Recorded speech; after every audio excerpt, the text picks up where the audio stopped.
What is up, y'all? With a C, I'm your girl Ono, and welcome to this edition of the Celebrity Pop-Up News. Rapper Scarface is just now bouncing back from the that part. 19, yeah, we'll call it that, the big 19. And he wasn't alone in this, because there are many other celebrities who have caught the big 19, such as Tom Hanks, Slim Thug, Idris Elba, and many more. Now, Scarface did just recently get out of the hospital, and he just did an interview with Willy D on Willy D Live. So when you finish here, please go check that out. Now, during this interview, Scarface stated that he fought the big 19 in both lungs. He actually relapsed, wasn't feeling well, got tested, found out he had it, went back home feeling okay, and then 3 weeks later, he's back in the hospital fighting for his life. Now, Scarface was asked by Willy D what were the doctor's orders, and he stated that the doctors told him that he has to do dialysis 4 days a week, 3 damn hours a day, as well as change his eating habits. Now, he did state that it seems as though everyone who is using these ventilators is dying. Now, as far as symptoms, everyone's testimony has been different, but the one thing that they have in common is the fact that they say they can't breathe, smell, or taste. Now, along with that, Scarface also says that he had constant itching, he was tasting rubber in his mouth, and his legs felt like bags of water. And the doctors also stated that Scarface is lucky to be alive today. He was not supposed to make it out of that. But won't he do it?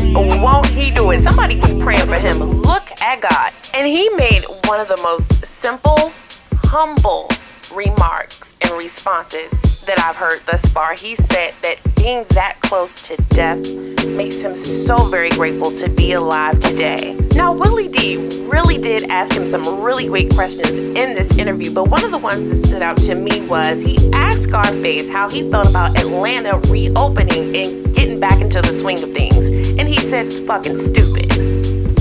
And he believes as though it's a setup, and I couldn't agree with him more. Now, I just found this out today, but when you get tested for this virus, the cost is $3,000. If you die from it, these doctors get $9,000. Now, I have had many people say this to me ever since the big 19 hit the US. So, we are in the season of spring. So, due to climate change as well as allergy season, people are having all types of symptoms, cold symptoms. They're sneezing, they're coughing, they have a sore throat, which is also symptoms of the big 19. And what's happening is when people are calling or FaceTiming these doctors, giving them their symptoms, what they're doing is they're immediately telling you, you need to go get tested because you have XYZ. And they're not misdiagnosing people for the hell of it. They're doing it for the money. Because big 19 is the test that pays.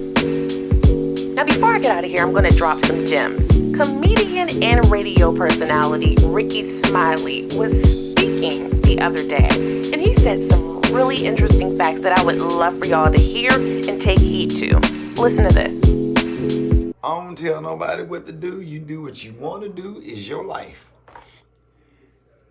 So I just got off the phone with a personal family member who have people on her other side of the family. She just lost a dad and a grandfather in the same day. One to COVID-19. So I needed to make a Walmart run yesterday, and I see a whole lot of folks that look just like me walking in and out of Walmart with their kids with no gloves. I didn't see nobody wiping their hands, hand sanitizer, no mask on, nothing covering up their face, nothing.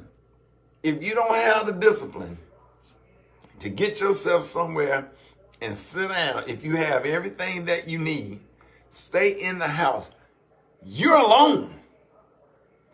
So the first thing they do, from what I understand, is they make sure you have your cell phone where you can FaceTime your family members because they can't come to see you.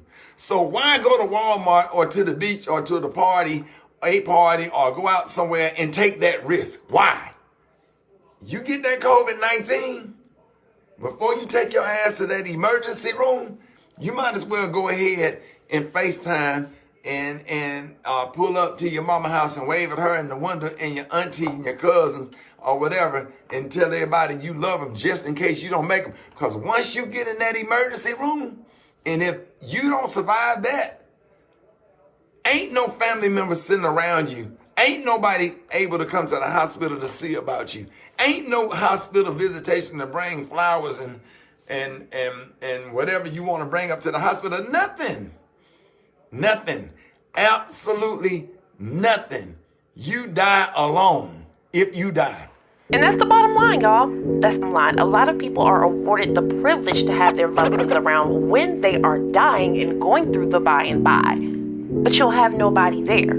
If your kids catch this shit, you won't be able to see your babies off and be able to hold their hand while they're going through. If your mother's in there, you're not going to get to say your final words to her either. It's done. It's over. And then to top it all off, you can't even have a motherfucking funeral for them when they gone. Because we got to wait for these numbers to come down. You see what I'm saying? So it's not worth it. The nail shop is not worth it. The barbershop is not worth it. Walmart, not worth it.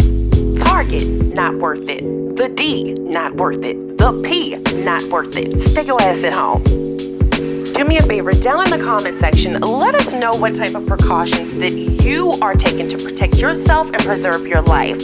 As always, if you like what I'm kicking out, please like, share, and subscribe. I'm your girl, Oh No, and I'm gonna see y'all later.